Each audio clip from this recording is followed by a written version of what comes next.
வாழ்க வையகம், வாழ்க வையகம், வாழ்க வளமுடன். குரு வாழ்க, குருவே துணை.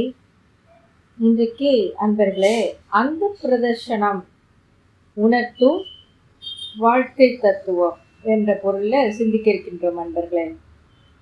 அந்த பிரதர்ஷனம் பற்றி பொதுவாக மனவளக்கலைக்கு வர்றதுக்கு முன்னாடி எல்லாரும் ரொம்ப அற்புதமான ஒரு பிரார்த்தனைன்னு நினச்சி நம்ம பண்ணியிருப்போம். நானும் 10 வயசுலேருந்து 22 வயசு வரையும் கிட்டத்தட்ட 12 வருஷங்கள் அங்க பிரதர்ஷனம் பண்ணியிருக்கிறேன். ஏதாவது ஒரு கோரிக்கை வைப்பேன். அப்போது பக்தி மார்க்கத்தில் இருக்கும்போது கடவுளுக்கு நம்ம 100 தேங்காய் உடைச்சா இந்த காரியம் நடக்கும் அப்படின்னு ஒரு நம்பிக்கை வச்சு பண்ணியிருப்போம். அதே மாதிரி அந்த காரியம் நடந்தவுடனே 100 தேங்காய் உடைச்சிருக்கோம்.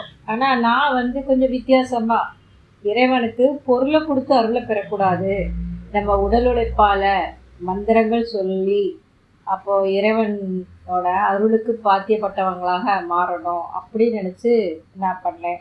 இப்போ காலேஜில் ஒரு போட்டி வச்சுருக்காங்கன்னா அதில் எனக்கு ஃபஸ்ட் ப்ரைஸ் கிடச்சா 108 முறை கோயிலில் சுற்றுறேன்னு வேண்டுவேன். அதே மாதிரி சுற்றுவேன்.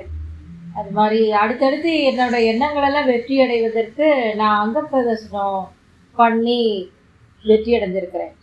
ஆனால் நேரமும் நம்மளோட உடல் சக்தியும் விரயமாகி ஒரு காரியத்தை நம்ம ஜெயிச்சிருக்கிறோம். ஆனால் மனவளக்கலைக்கு வந்த பிறகு ரொம்ப ஈஸியாக நம்மளோட மனோசக்தியை தவத்தில் நல்லா குவிச்சு தவத்தில் வெற்றி காணும் பொழுது நமது எண்ணங்கள்லாம் ஒன்றொன்றாக செயலுக்கு வர்றதை நம்ம வாழ்க்கையில் அனுபவிச்சிருக்கிறோம். சரி, இப்போது ஒரு அறிவு தெளிவு நமக்கு ஏற்படணும் அப்படிங்கிறதுக்காக சுவாமிஜி அங்க பிரதர்ஷனம் பற்றி என்ன சொல்கிறாங்க அப்படிங்கிறத பார்ப்போம். ஒரு ஒலி நாடாவில் நான் கேட்கும்போது சுவாமிஜி அங்க பிரதர்ஷனம் ஒரே டார்ச்சர் அப்படின்னு சொல்லி கேட்டிருக்கேன். உடலும் குடலும் இல்லாத இறைவனுக்கு தேங்காய் கொடுக்குறேன், பழம் கொடுக்குறேன்னு இப்படி எல்லை கட்டிய நிலையில் மனிதர்கள் வாழ்ந்துட்டு இருக்காங்க. சரி, அதெல்லாம் பக்தி மார்க்கத்தில் அவங்க அறியாமையில் செய்தது. இப்போது நம்ம ஞான மார்க்கத்துக்கு வந்துட்டோம். அப்போ இந்த அங்க பிரதர்ஷனம் இந்த சடங்கு என்ன உண்மையை உணர்த்துது அப்படிங்கிறத இப்போ நம்ம பார்க்கலாம்.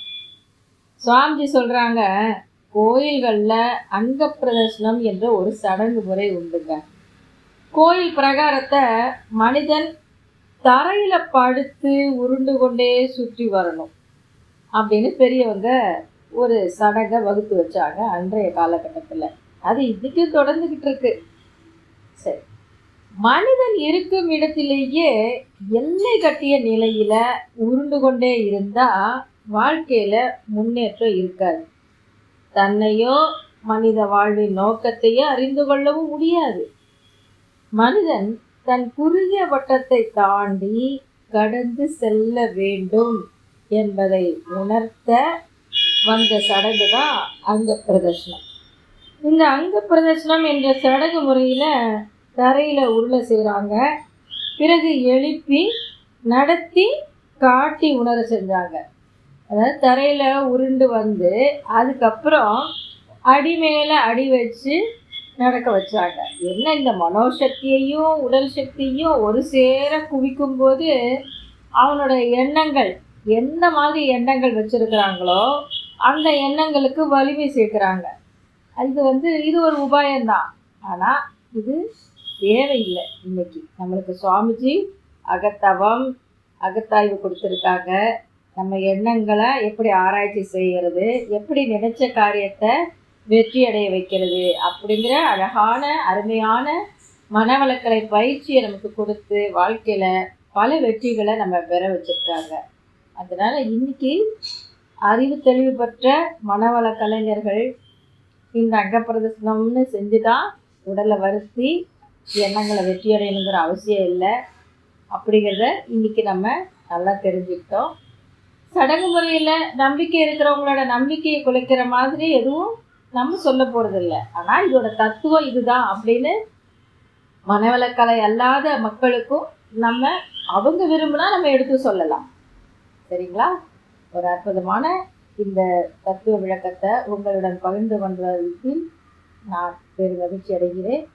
நன்றி. வாழ்க வளமுடன்.